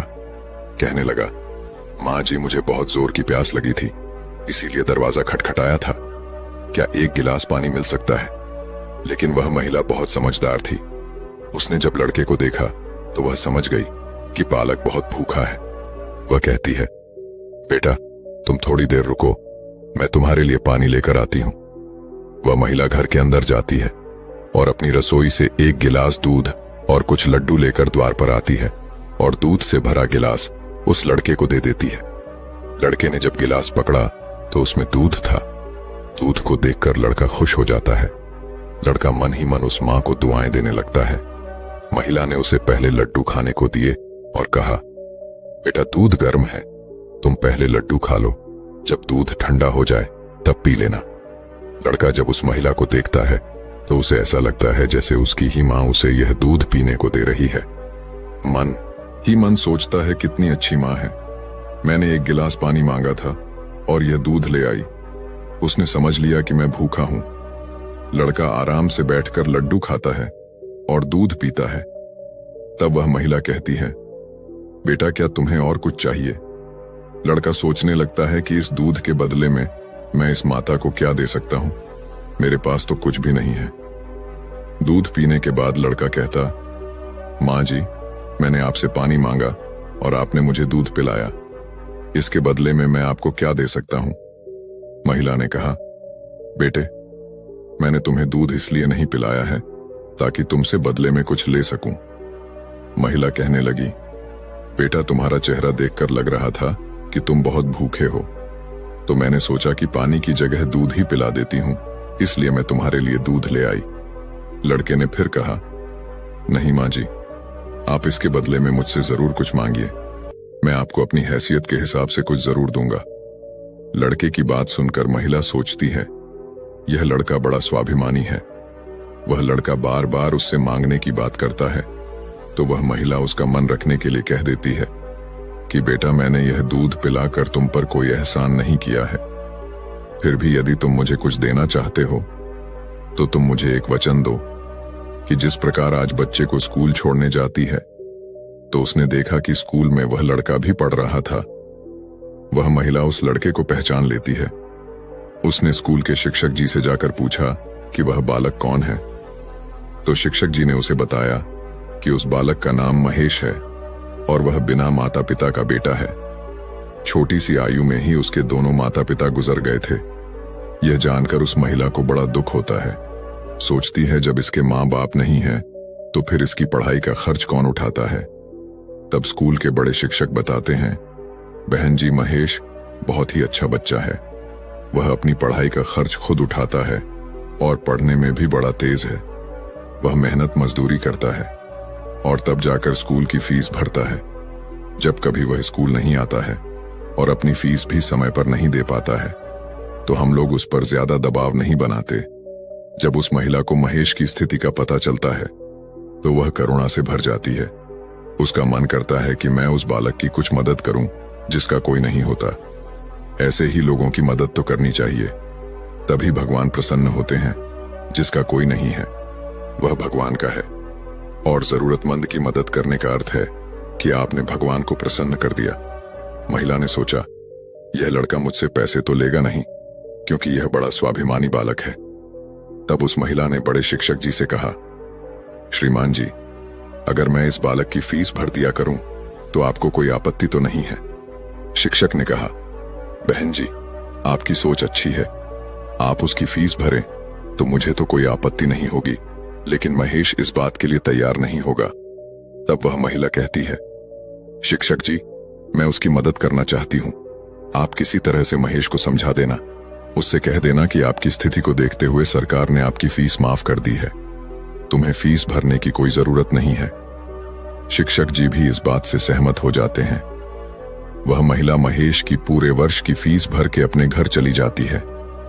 इस तरह वह हर वर्ष उसके पूरे साल की फीस जमा कर दिया करती थी, ताकि महेश सिर्फ मन लगाकर पढ़ सके। अब तो महेश पूरा मन लगाकर पढ़ता था और अपने खाने पीने के लिए किसी दुकान पर काम कर लेता था। दोस्तों, डूबते को तिनके का सहारा ही बहुत होता है। उस महिला के थोड़े से प्रयास से महेश की अच्छी खासी मदद हो गई। वह अब खूब मन लगा करके पढ़ता था। इसी तरह कुछ वर्ष और बीत गए। अब आगे की पढ़ाई करने के लिए महेश को शहर में जाना पड़ा। सोचा, शहर में रहकर मैं कोई छोटी मोटी नौकरी कर लूंगा और अपनी पढ़ाई भी करता रहूंगा। इस बात का पता उस महिला को तब चलता है जब वह उसकी फीस लेने के लिए स्कूल में जाती है। वह महिला जब महेश की फीस जमा करती है तो शिक्षक जी बताते हैं, बहन जी, महेश तो आगे की पढ़ाई करने शहर चला गया है, अब आपको उसकी फीस जमा करने की कोई जरूरत नहीं है। उस महिला ने जब यह सुना तो सोचने लगी, कोई बात नहीं, भगवान ने मुझे उसकी मदद करने का इतना ही समय दिया होगा। हे भगवान, उस बालक पर दया दृष्टि बनाए रखना, वह जहां भी रहे खुश रहे। इस प्रकार वह महिला अपने घर लौट आई और अपने घर गृहस्थी की दुनिया में व्यस्त हो गई। दोस्तों, उधर महेश शहर में जाकर अपनी पढ़ाई करने लगा। खर्चा चलाने के लिए उसने एक नौकरी तलाश कर ली। इस प्रकार 30 वर्ष बीत जाते हैं। ना तो महेश कभी उस महिला से मिल पाता है और ना वह महिला कभी महेश से मिलती है। उस महिला का बेटा भी अब बड़ा हो गया था। उसका बेटा एक व्यापारी बन गया था। वह महिला तो पहले से ही अपने घर से संपन्न थी, ऊपर से उसका बेटा व्यापार करके खूब धन कमाता था। उस माँ का बेटा भी बड़ा संस्कारी था। वह भी अपनी माँ को बहुत प्यार करता था। एक दिन उसकी माँ बहुत बीमार पड़ जाती है। शाम को जब उसका बेटा घर आता है तो वह अपनी माँ की हालत को देखकर बेचैन हो जाता है। वह अपनी माँ को अस्पताल में भर्ती कराता है। जांच में पता चलता है कि उसकी माँ को कैंसर है। वह लड़का डॉक्टर से कहता है, डॉक्टर साहब, आप मेरी माँ का अच्छे से इलाज कीजिए, पैसों की बिल्कुल चिंता मत करना। तब डॉक्टर कहते हैं, भाई, तुम्हारी माँ को कैंसर की बीमारी है और कैंसर का इलाज बहुत महंगा होता है। छोटे मोटे अस्पतालों में इसका इलाज भी नहीं होता है। इसके लिए तुम्हें किसी बड़े शहर में जाकर किसी बड़े अस्पताल में इसका इलाज कराना होगा, और बड़े अस्पताल का मतलब है कि खर्चा भी बहुत अधिक होगा। बेटे ने कहा, डॉक्टर साहब, मैं अपनी माँ को ठीक करने के लिए कुछ भी कर सकता हूँ। आप मुझे बस कोई रास्ता बताइए, मैं अपनी माँ का इलाज कहाँ करा सकता हूँ। तब डॉक्टर उसे बड़े शहर जाने की सलाह देते हैं। डॉक्टर बोले, बड़े शहर में कैंसर का अस्पताल है, यदि वहां का इलाज तुमने पूरा करा लिया तो तुम्हारी माँ इस रोग से बच सकती है, नहीं तो तुम्हारी माँ के प्राण संकट में पड़ सकते हैं। यह सुनकर लड़का घबरा जाता है। वह डॉक्टर साहब से बड़े शहर वाले डॉक्टर साहब का नंबर और पता लेकर अपनी माँ को बड़े शहर ले जाता है। उसकी माँ तो उसे बहुत मना करती रही कि बेटा, तुम मुझे कहाँ ले जाओगे, इतना पैसा कहाँ है हमारे पास, बड़े शहर में अच्छा इलाज कराने के लिए हमारे पास पर्याप्त पैसा नहीं है। यहीं से डॉक्टर साहब से दवा ले लेते हैं, धीरे धीरे मैं सही हो जाऊंगी, तुम परेशान मत हो। तब लड़का बोला, माँ, इस दुनिया में एक तुम ही तो हो, जिसके होने से मुझे कभी अकेलापन महसूस नहीं होता, कभी मुझे किसी बात की चिंता नहीं होती। इसीलिए कुछ भी हो जाए, मैं तुम्हें इस बीमारी से मरने नहीं दूंगा। धन का क्या है, खत्म हो गया तो फिर कमा लेंगे, लेकिन माँ तो फिर नहीं मिल सकती। इस प्रकार लड़का अपनी माँ को बड़े शहर लेकर जाता है। जिस डॉक्टर से उसकी माँ का इलाज होना था, वह डॉक्टर साहब उस समय अस्पताल में नहीं थे। वह किसी मरीज को देखने के लिए विदेश गए थे। अस्पताल के कर्मचारी ने बताया कि डॉक्टर साहब कल आएंगे, तब तक आप अपनी माँ को अस्पताल में भर्ती करा दो। लड़के ने बिना देर किए अपनी माँ को भर्ती करा दिया और डॉक्टर साहब के आने का इंतजार करने लगता है। अगले दिन जब डॉक्टर साहब आते हैं तो वह लड़का अपनी माँ की हालत डॉक्टर साहब को बताता है। डॉक्टर साहब ने भरोसा दिया कि जांच के आधार पर मैं कह सकता हूँ कि तुम्हारी माँ ठीक हो जाएगी, मगर इनका इलाज काफी लंबा चलेगा। लड़के ने कहा, डॉक्टर साहब, कुछ भी हो जाए, मैं अपनी माँ को ठीक कराकर ही घर ले जाना चाहता हूँ, चाहे इसके लिए मुझे अपना सब कुछ बेचना पड़े, कितने ही दिन मुझे यहाँ रुकना पड़े। इस प्रकार वहां के डॉक्टर ने उस माँ का इलाज शुरू कर दिया। अगर छोटे शहर की बात होती तो खर्चा कुछ कम हो जाता, लेकिन वहां का खर्चा तो बहुत लंबा था। फिर भी उस लड़के ने हिम्मत नहीं हारी। दोस्तों, माँ से अनमोल संसार में कुछ भी नहीं है। डॉक्टर साहब जो दवाइयां लिखते थे वह दवाइयां बहुत महंगी आती थीं। लड़का अपनी माँ के लिए महंगी से महंगी दवाइयां लेकर आता था। उधर उसका जो व्यापार था वह अपनी माँ की देखरेख के कारण उसमें भी समय नहीं दे पाया, तो वह भी ठंडा पड़ गया। कई दिन तक इलाज होता रहा। धीरे धीरे माँ की हालत में सुधार होने लगा।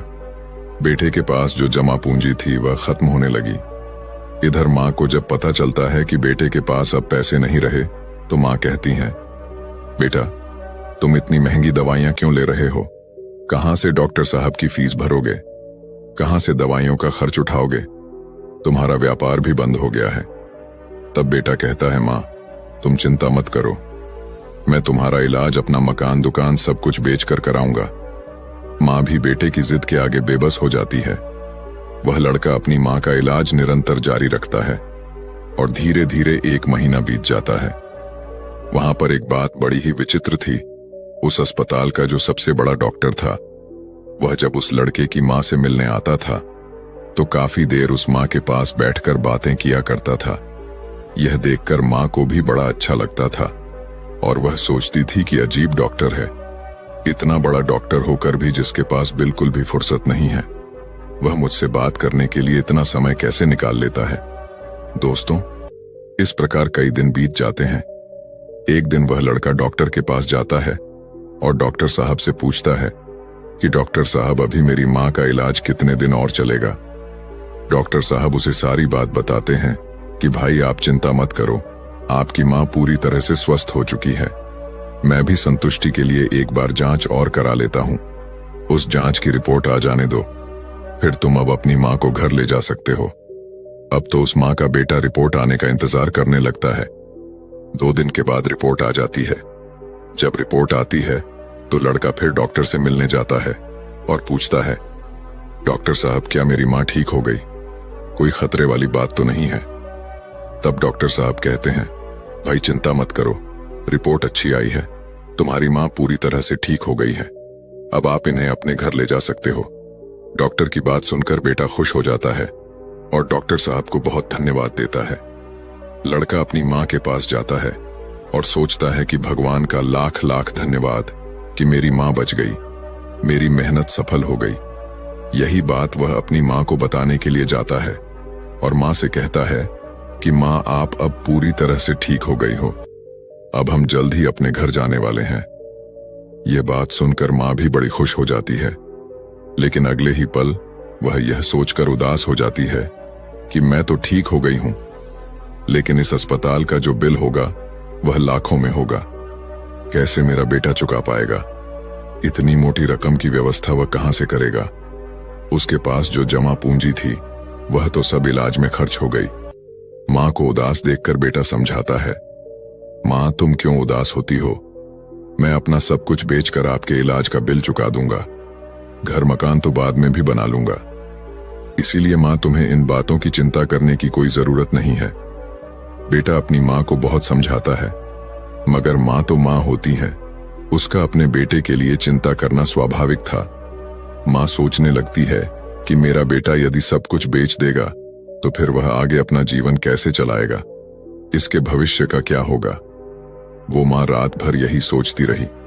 चिंता करते करते माँ और बेटा दोनों की रात निकल गई। जब अगला दिन होता है और उसकी माँ की छुट्टी का समय होता है तो अस्पताल का एक कर्मचारी एक लिफाफा लेकर माँ बेटे के पास आता है और उस महिला के बेटे से कहता है कि डॉक्टर साहब ने आपके लिए यह बिल का लिफाफा भेजा है, आप इस बिल को ठीक से देख लो और इस बिल को चुकाकर आप अपनी माँ को अपने घर ले जाओ। बिल का लिफाफा देकर वह अस्पताल का कर्मचारी तो चला गया। अब वह लड़का उस बिल के लिफाफे को हाथों में लिए हुए सोचता है कि पता नहीं कितना बिल आया होगा। बेटे को चिंता में देखकर माँ भी परेशान हो जाती।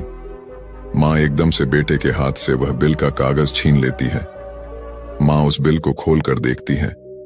उधर अस्पताल के जो सबसे बड़े डॉक्टर थे वह भी उस समय वहीं पर पहुंच जाते हैं। इधर माँ ने जब उस लिफाफे को खोलकर देखा तो उसमें एक छोटी सी पर्ची रखी हुई थी। उस पर्ची पर लिखा हुआ था, माँ जी, आपने अपने बिल का भुगतान तो 30 साल पहले ही कर दिया था, जब आपने 2 दिन के भूखे बच्चे को 1 गिलास दूध और लड्डू खिलाकर और अगले पूरे साल तक की स्कूल की फीस भी भरी थी। पर्ची को पढ़ते ही महिला की आंखें फटी की फटी रह जाती हैं। जब उस माँ का बेटा पूछता है, माँ डॉक्टर साहब ने कितना बिल दिया है, तो माँ उस पर्ची को अपने बेटे को देती है। बेटा जब उसे पढ़ता है तो वह भी हैरान रह जाता है। लड़का अपनी माँ से पूछता है, माँ क्या आप डॉक्टर साहब को पहले से जानते हो? डॉक्टर साहब से आपकी जान पहचान कब हुई थी? तब माँ कहती है, बेटा मैं इन्हें पहले से नहीं जानती हूं, अभी पता चला है। बेटे ने पूछा, फिर इसमें 30 साल पहले की घटना क्यों लिखी है? तब माँ कहती है, बेटा 30 साल पहले जब तुम बहुत छोटे थे तब तुम्हारी उम्र का एक छोटा सा लड़का भरी दोपहरी में हमारे घर के द्वार पर आया था। वह भूखा प्यासा था। उसने मुझसे 1 गिलास पानी मांगा था। मैंने बच्चे को देखा तो मैं समझ गई कि वह भूखा है, इसीलिए दूध और लड्डू लाकर मैंने उसे खाने को दे दिए। वह कई दिनों से भूखा था। उसने दूध तो पी लिया, पर वह मुझसे कहने लगा कि माँ तुम्हारा यह ऋण मैं कैसे चुका पाऊंगा। तो मैंने उसका मन समझाने के लिए कह दिया था कि जब तुम बड़े हो जाओ, मदद करने लायक हो जाओ, तो तुम भी किसी जरूरतमंद की मदद कर देना। मुझे क्या पता था कि वही लड़का जिसे मैंने 1 गिलास दूध पिलाया था वह 30 साल बाद इतना बड़ा डॉक्टर बनकर मेरी मदद करेगा। लोग तो आज लेकर कल को भूल जाते हैं, लेकिन उस बच्चे ने मेरा वह वचन अभी तक याद रखा है। मैं इस बात को सोचकर बड़ी हैरान हूं कि डॉक्टर साहब ही वह बच्चा है। इधर माँ बेटे आपस में बातचीत कर रहे थे, उधर वह डॉक्टर साहब उनके पीछे खड़े होकर उनकी बातें सुन रहे थे।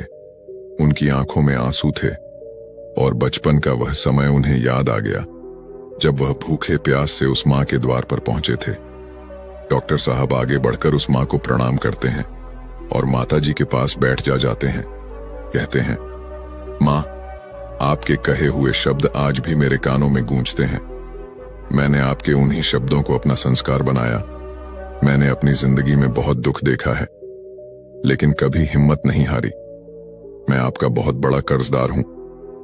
यदि आप मेरे स्कूल की फीस नहीं भरती तो आज मैं इतना बड़ा डॉक्टर नहीं बना पाता। माँ यह आपकी ही देन है। मैंने तो आपको उसी दिन अपनी माँ मान लिया था जिस दिन आपने ममता भरी छाव में बैठाकर मुंह भूखे को दूध पिलाया था। इतना कहने के बाद डॉक्टर साहब वह सारे पैसे लौटा देते हैं जो माँ की दवाई में खर्च हुए थे और बूढ़ी माँ के चरणों में अपना सर रख देता है। वह माँ डॉक्टर साहब को उठाकर अपने सीने से लगा लेती है। डॉक्टर साहब और बूढ़ी माँ की आंखें आंसुओं से भरी हुई थीं। जब यह दृश्य अस्पताल के सारे लोग देखते हैं तो सब देखकर हैरान रह जाते हैं। सबकी आंखें नम हो जाती हैं। दोस्त, यह 4 बातें जो भी व्यक्ति समझ लेगा वह कभी गरीब नहीं रहेगा। पहली बात, मनुष्य को जीवन में आने वाले परिवर्तनों से घबराना नहीं चाहिए, बल्कि उन्हें यह सोचकर स्वीकार करना चाहिए कि उनके जीवन में कुछ और अच्छा होने वाला है। इन परिवर्तनों से मनुष्य बहुत कुछ सीखता है और वह सही राह पकड़ लेता है। जो अपने साथ हुई घटनाओं से टूट जाता है वह कभी आगे नहीं बढ़ पाता। दूसरी बात, अंधेरा चाहे कितना ही घना हो, एक छोटा सा दीपक उसे मिटा डालता है। उसी तरह अगर जीवन में कुछ अंधेरा आ जाए तो ज्ञान रूप दीपक से अंधेरे को मिटाकर सही रास्ता ढूंढा जा सकता है। ज्ञान वह निधि है जो रंग से राजा बना देती है, भटके को सही मार्ग दिखा देती है। तीसरी बात, आप दूसरों का भला कीजिए, दूसरों पर दया करिए। तुम्हारा भला अपने आप होता चला जाएगा। आपको अपने जीवन में अगर किसी की मदद करने का सौभाग्य मिले तो जरूर करना। कहते हैं, डूबते को तिनके का सहारा बहुत होता है। आपकी छोटी सी मदद से किसी का जीवन ही बदल सकता है। आपका छोटा सा योगदान किसी के लिए वरदान भी हो सकता है। मुसीबत में पड़े तो घबराना मत। जब एक रास्ता बंद होता है तो 100 खुल जाते हैं। जीवन में निखार तभी आता है जब मनुष्य दुख और मुसीबत की भट्टी में तपता है। कष्ट सहन करने के बाद ही मनुष्य को अनुभव मिलता है। और यह अनुभव बहुत काम आता है। चौथी बात, मनुष्य के दिन चाहे कैसे भी हो, चाहे कितनी भी कठिनाइयां उसके जीवन में आए, परंतु उसे कभी भीख मांगकर खाना नहीं चाहिए। भीख मांगकर खाने वाला अपनी ही नजरों में गिर जाता है, और जब वह भीख मांगकर खाता है तो उसकी आदत हो जाती है बिना मेहनत किए खाने की। इसलिए मनुष्य को हमेशा मेहनत करके ही खाना चाहिए, तभी मनुष्य सफल और आत्मनिर्भर बनता है। किसी को मदद की जरूरत हो तो आप सबसे पहले उसकी मदद करें, लेकिन अगर आपको मदद की जरूरत हो तो आपको किसी से मदद मांगने की जरूरत ना हो। आप खुद ही अपनी मदद करने की काबिलियत रखें। आत्मसम्मान आपकी आवाज है, इसे बुलंद रखें। दूसरों पर ध्यान देने से बेहतर है खुद में रहो, खुद को समझो और आगे बढ़ो। आत्मसम्मान एक ऐसा कवच है जिसे कोई आपसे छीन नहीं सकता। जो कोई खुद से प्यार नहीं कर सकता, वह किसी और से भी प्यार करने के लायक नहीं। उसकी इज्जत कभी मत करो। जो आपकी इज्जत कदर ना करे, उसे अहंकार मत समझना, उसे आत्मसम्मान कहते हैं। अगर आप चाहते हो दुनिया आपकी इज्जत करे, तो सबसे पहले आपको अपनी इज्जत करनी होगी। अगर कोई आपका अपमान करे तो उसका भी शुक्रिया अदा करें, क्योंकि वह इंसान आपको आपकी जिंदगी की सच्चाई बता रहा है। ज्यादातर लोग उन चीजों की कदर नहीं करते जो उन्हें आसानी से मिली हो, लेकिन खो देने के बाद पछताते हैं। तो दोस्तों, कैसी लगी आपको यह कहानी? आप हमें कमेंट सेक्शन में जरूर बताना, और अच्छी लगी हो तो इस चैनल को सब्सक्राइब जरूर कर लेना। तो चलिए मिलते हैं ऐसी ही कोई नई कहानी। धन्यवाद दोस्तों। इस वीडियो के देखने के बाद आप पूरी तरह बदल चुके होंगे। आपको इस वीडियो में ब्रह्मचर्य के फायदे समझ आ जाएंगे। वीडियो को छोड़ कहीं मत जाना। चैनल को सब्सक्राइब नहीं किया तो सब्सक्राइब कर लेना। भीष्म पितामह बाल ब्रह्मचारी थे। पहले इनका नाम देवव्रत, पर जब से इन्होंने अपने पिता के विवाह के लिए ब्रह्मचर्य की कठिन प्रतिज्ञा की, तब से लोग इन्हें भीष्म कहने लगे। बीच में भीष्म की माता ने एवं विमुख होता हुआ देखकर इनको विवाह कर लेने की अधिक महर्षि व्यास ने भी ब्रह्मचर्य को छोड़कर दुआ करने के लिए बहुत प्रकार से समझाया। बहुत से लोगों ने इन्हें अपनी प्रसिद्ध छोड़ने के लिए कहा, लेकिन बीच में भीष्म पितामह ने अपना ब्रह्मचर्य को कभी नहीं छोड़ा। जब सब लोग समझाकर थक गए, तब भीष्म पितामह कहते हैं, चाहे भूमि अपना गुणनखंड छोड़ दें, जल अपनाकर जलतव त्याग दें, सूर्य अपना तेज छोड़ दें, वायु अपना स्पर्श त्याग दें, इंद्र पर अवतरित हो जाए और धर्मराज धर्म से विमुख होकर रहे, पर मैं जिस ब्रह्मचर्य रूपी सत्य को धारण कर चुका हूं, उसे कदापि नहीं छोड़ सकता। इससे बढ़कर ब्रह्मचारी क्या कह सकता है? इसलिए हर युग में महापुरुष लोग ब्रह्मचारी पर जोर देते हैं। जिस व्यक्ति के जीवन में संयम नहीं है, वह न तो स्वयं की ठीक से उन्नति कर पाता है और न ही समाज में कोई महान कार्य कर पाता है। वह कैसा अद्भुत समय था जब बीच में पितामह जैसे पुरुष होते थे। आज चाहिए हम अपनी मूर्खता से ब्रह्मचर्य का नाश करें, लेकिन एक समय जरूर आएगा जब संसार इसी ब्रह्मचर्य का पुण्य पालन करेगा। इस वीडियो को देखने के बाद आपकी जिंदगी पूरी तरह से बदलने वाली है और आप एक सक्सेसफुल इंसान बनने वाले हैं। अगर आप अपने शक्तिशाली वीर्य को यूं ही बर्बाद कर रहे हैं, तो न तो केवल शरीर को बल्कि अपने पूरे जीवन को बर्बादी की ओर ले जा रहे हैं, क्योंकि मनुष्य के वीर्य में नए जीवन देने की ताकत होती है। इतनी ताकत होती है कि मनुष्य यदि इसे बचा ले तो वह भूत, भविष्य और वर्तमान समय में होने वाले सभी घटनाओं को यूं ही जान सकता है और समझ सकता है।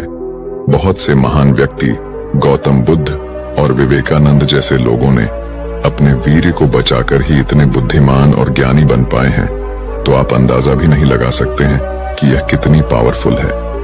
मैं गारंटी के साथ ये बात कह सकता हूं कि जो कोई भी इन बातों को ध्यान से पूरा वीडियो को अंत तक सुनेगा, वह अखंड ब्रह्मचर्य का पालन करना सीख जाएगा और उसे वह सब कुछ मिल जाएगा जो वह पाना चाहता है।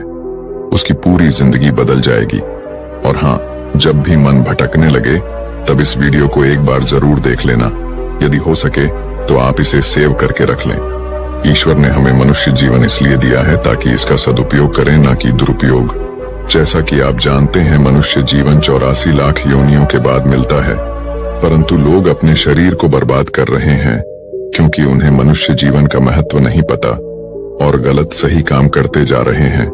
पुरुष को स्त्री शरीर चाहिए और स्त्री को पुरुष शरीर चाहिए, और लोग इसी मोह माया में फंसे हुए हैं। लेकिन आप एक अच्छा जीवन व्यतीत करना चाहते हैं तो आपको ब्रह्मचर्य का पालन करना होगा।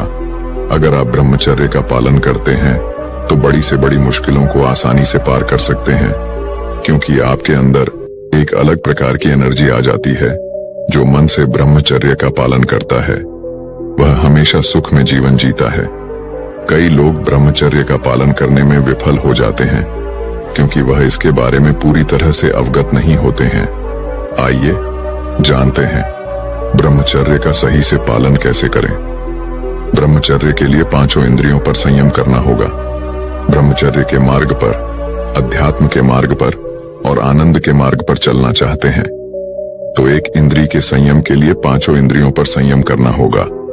ब्रह्मचर्य का रक्षा तभी इंसान कर सकता है जब सर्वतोभावे ब्रह्मचर्य होगा।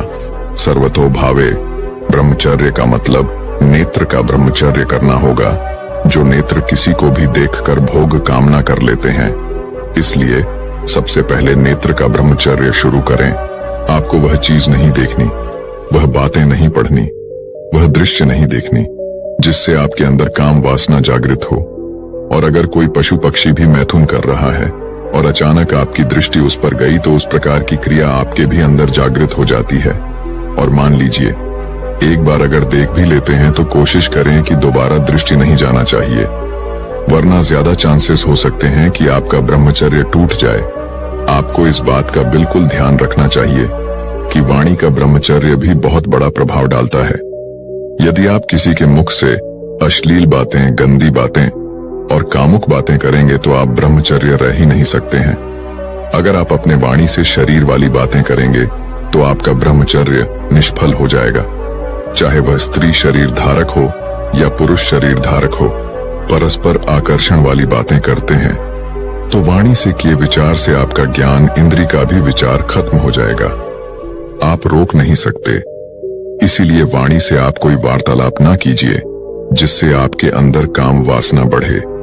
गंदी बातें या विचार की बातें, कामुक बातें सुना जिससे हमारे हृदय में कामना जाग जाए, बिल्कुल न करें। धर्म की बात, अपने आराध्य देव की बात, शास्त्र से संबंधित बातें करें। कोई ऐसा मित्र है या हमारे साथ में रहने वाला है, किसी भी साधक को लेकर बात कर रहा है तो उनसे दूर रहें। नहीं तो उन्हें समझा दें कि आप इस प्रकार की बातें ना करें। बात करनी है तो प्रभु की बातें करें। अगर आप सगर्वेंद्र रे ब्रह्मचारी भाव नींद का ब्रह्मचर्य, नेत्र इंद्री का ब्रह्मचर्य और तिवारी इंद्री का ब्रह्मचर्य, किसी को स्पर्श मत करें तो हमारी त्वरित काव्य विचार ना होने पाए। हम जहां जहां आसक्त हो रहे हैं उसमें केवल और केवल भ्रम है। शरीर के द्वारों में कहीं सुख है, गृहित द्वारों में कहीं सुख है नहीं। अगर उसको भोगने के बाद हृदय कह देता है कि अब कुछ न चाहिए तब सही हो सकता था, लेकिन फिर से वही मन करने लगता है क्योंकि उसको तृप्ति नहीं होती है। जो जितना भोग कर रहा है वह उतना ही दुखी है। यदि आप किसी भी तरह से हस्त मैथुन आदि के द्वारा गंदे दृश्य देखकर, गंदी क्रियाओं के द्वारा आप खुद का नाश करते रहेंगे तो आप ना ही इस लोक में सुखी रहेंगे और ना ही परलोक में। ब्रह्मचर्य का पालन कैसे करें? ब्रह्मचर्य का रक्षा करने के लिए पहले तो यह निश्चय करना होगा कि आप अनुशासन में रहे, और जिस वीर्य को आप व्यर्थ समझ रहे हैं वह बहुत बड़ी जीवनी शक्ति है। चाहे आप जितना उसे निकालते रहें, आपको सुख कभी नहीं मिलेगा, बल्कि दुख बढ़ता ही चला जाएगा।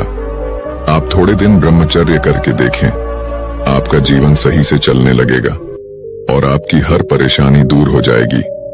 आपको मालूम होगा कि वीर्य निकलने के बाद अथवा ब्रह्मचर्य नष्ट होने के बाद आपको अपने आप पर बहुत ही घृणा या घिन्न महसूस होता है और आपको लगता है कि यह सब बेकार है, यह हमने क्यों किया, पछतावा होने लगता है।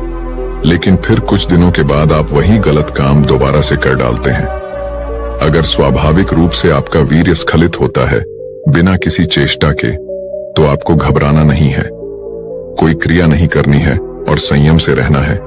ऐसा कभी कभी होता है जब वीर्य खुद से स्खलित हो जाता है, परंतु जो ब्रह्मचर्य रहते हैं उनके मुताबिक 10 साल में बाई चांस एक बार हो सकता है, या वह भी नहीं होता है। वह इसलिए हो जाता है जबकि माहौल बन जाता है, जब दिमाग में कुछ ऐसी बातें आ जाती है। इसलिए आपको ऐसी चीजों के बारे में बिल्कुल नहीं सोचना है जिससे आपके कई सालों का ब्रह्मचर्य टूट जाए। ब्रह्मचर्य रक्षा के लिए सरल जीवन होना अत्यंत आवश्यक है। विलासिता से बचा जाए। अगर आप ब्रह्मचर्य को लंबे समय तक कायम रखते हैं तो संयम करें, भगवान का भजन सुनें और उनकी पूजा करें। अगर आप ब्रह्मचर्य का पालन करना चाहते हैं तो दिन में कम से कम 2 बार स्नान करें, जिससे मन शीतल होता है। 2 बार स्नान करने से शरीर की गर्मी नष्ट होती है और आपके कपड़े स्वच्छ होने चाहिए, पवित्र होने चाहिए। भले कपड़े फटे हों, भले कम पैसे वाले हों, लेकिन पवित्र होने चाहिए और स्वच्छ कपड़े होने चाहिए। भोजन के तुरंत बाद स्नान न करें। नहाने के दौरान खुशबूदार साबुन का इस्तेमाल न करें। इससे आपके अंदर कामना जागृत होती है। उसके सुगंध के कारण अधिक गर्म पानी से नहाना ब्रह्मचर्य के लिए हानिकारक है। स्नान करने के बाद शरीर को रगड़ करके पोंछिए। ब्रह्मचारी के लिए भोजन में सुधार होना अत्यंत आवश्यक है। दिन में आप हल्का भोजन ही करें। अगर आप ज्यादा भोजन करते हैं तो यह ब्रह्मचर्य पर प्रभाव डालता है।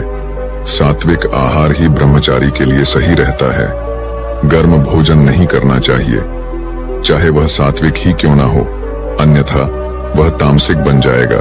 ब्रह्मचर्य का पालन करने के लिए आंतरिक भावना होनी चाहिए और उसके लिए भगवान से मन वचन काया से ब्रह्मचर्य का पालन करने की शक्ति मांगनी चाहिए।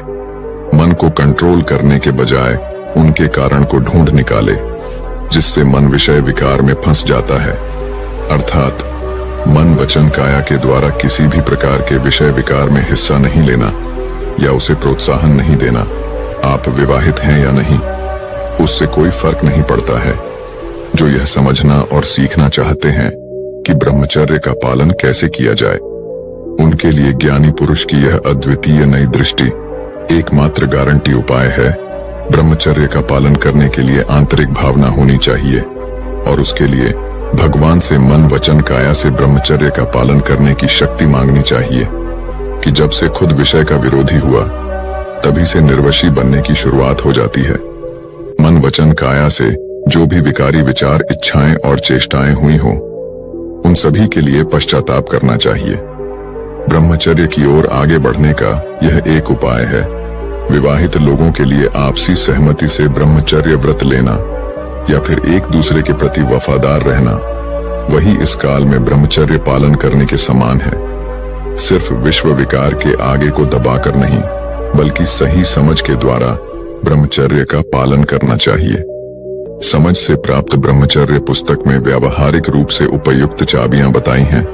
उन्होंने अनेक विषय के परिणाम, ब्रह्मचर्य पालन करने के फायदे और साथ ही दैनिक जीवन में ब्रह्मचर्य का पालन कैसे किया जाए वह भी समझाया है। ब्रह्मचर्य का पालन कैसे किया जाए? अगर आप बगैर किसी लक्ष्य के चल रहे हैं तो आपको पता नहीं चलेगा कि आप कहां पहुंच रहे हैं या किस लिए वहां जा रहे हैं। किंतु आप मन में एक लक्ष्य निर्धारित करके चलते हैं तो निश्चित ही वहां पहुंचेंगे। ठीक इसी तरह ब्रह्मचर्य का पालन भी लक्ष्य निर्धारित करके सही समझ के साथ ही करना चाहिए। ब्रह्मचर्य के फलस्वरूप यदि मोक्ष नहीं मिल रहा हो तो वह ब्रह्मचर्य नसबंदी के बराबर ही है। फिर भी उससे शरीर अच्छा रहता है, मजबूत रहता है, रूपवान बनते हैं, ज्यादा जीते हैं, लेकिन वह अंतिम देह नहीं है जिसे ब्रह्मचर्य पालन करना ही है।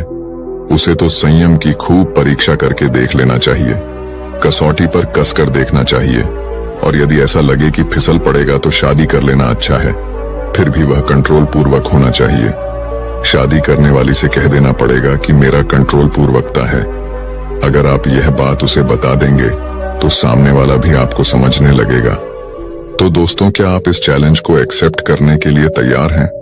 अगर हाँ तो कमेंट करके हमें जरूर बताएं।